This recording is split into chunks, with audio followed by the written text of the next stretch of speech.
In this video, let me show you how to cool down your JAECOO instantly on a hot summer day. So let me show you how to use the rapid cooling.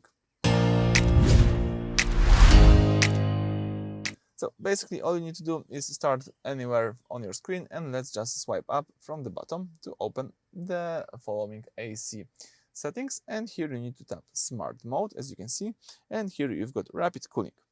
So this mode acts as a max AC shortcut designed for hot summer days. When activated, the Climate Control Center instantly bypasses your normal settings, cranking the fan speed to its absolute maximum level and setting the temperature to its lowest possible threshold.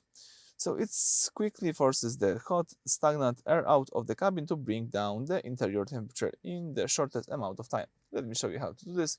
Let's use the following settings again. Tap Smart Mode and tap Rapid Cooling.